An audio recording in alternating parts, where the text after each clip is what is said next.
Impact Family, impacting the world through healthy family. Shalom saudara-saudara, kita berjumpa lagi dalam Impact Family. Saudara, jadi keluarga-keluarga sudah berkumpul dan mau merenungkan firman Tuhan. Saudara, kita belajar hari ini dari Kisah Para Rasul pasal 11 yang masih menceritakan bagaimana Injil mulai tersebar. Jadi mulainya saudara, setelah ada penganiayaan di Yerusalem, maka mereka orang-orangnya tersebar kemana-mana. Ada yang di antara mereka pergi ke Fenisia, Siprus, Antioquia, dan mula-mulanya mereka hanya mengabarkan Injil kepada orang-orang Yahudi. Namun saudara, mana bisa kalau kita sudah berkumpul, kita sudah kenalan sama orang-orang dari bangsa setempat, bangsa lain, penduduk setempat, pasti mereka juga mau share tentang keyakinan mereka yang mereka sudah percaya.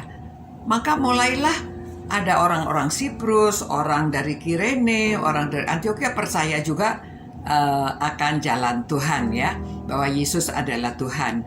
Nah, jadi pada waktu itu tersebarlah berita bahwa ada banyak orang non-Yahudi yang sudah terima Tuhan Yesus.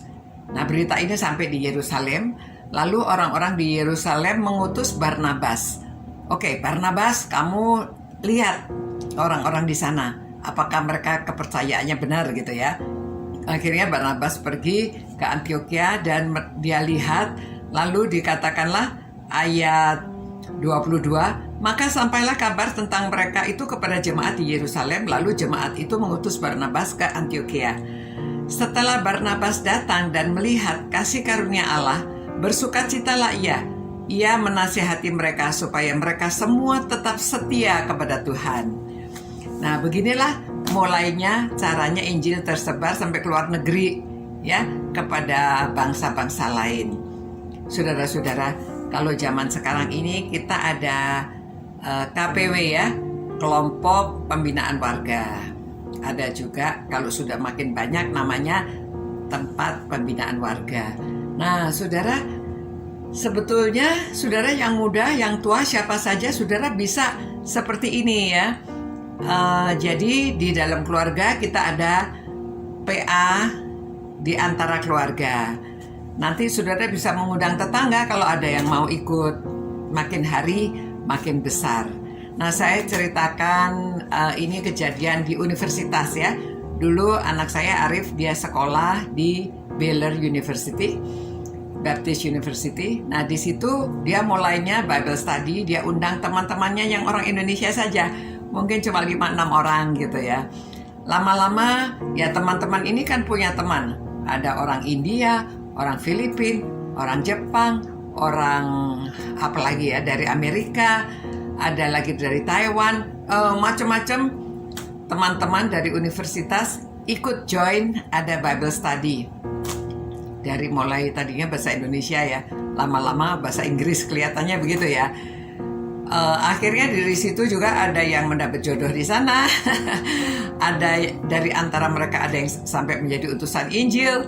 Akhirnya mereka juga pulang ke negerinya masing-masing. Ya, rupanya mereka juga kebiasaan untuk mempelajari firman Tuhan atau Bible study itu mereka kembangkan, ya. Dan sekarang Arif juga sudah berkeluarga dan dia tinggal di Kuala Kencana.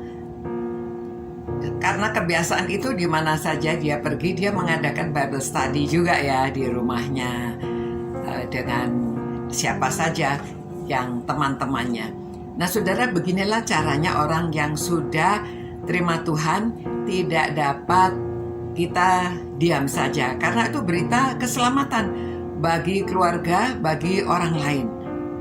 Nah, itu sebabnya marilah kita yang sudah percaya kepada Tuhan, di mana saja kita berada, kita tetap memberitakan kabar sukacita ini kepada orang lain. Kita harus membentuk kelompok, ya, renungan dengan keluarga. Nanti kalau saudara punya teman, saudara bisa ajak mereka. Kalau sekarang masih musim pandemi ini takut mengajak orang ke rumah, bisa share, ya, renungan ini saudara bisa share kepada orang lain, saudara bisa kasih like, bisa kasih subscribe gitu ya. Caranya begitu. Zaman sekarang teknologi yang canggih ini, kita tidak bisa bertemu muka, mengundang orang ke rumah, kita bisa share renungan, share berita baik ini kepada orang lain, supaya orang lain juga menerima keselamatan di dalam Tuhan Yesus. Luar biasa ya.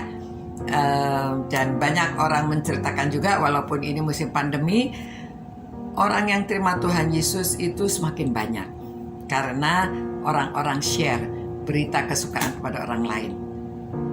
Mari kita berdoa. Tuhan, terima kasih Tuhan, bahwa kasih karunia-Mu adalah untuk semua orang.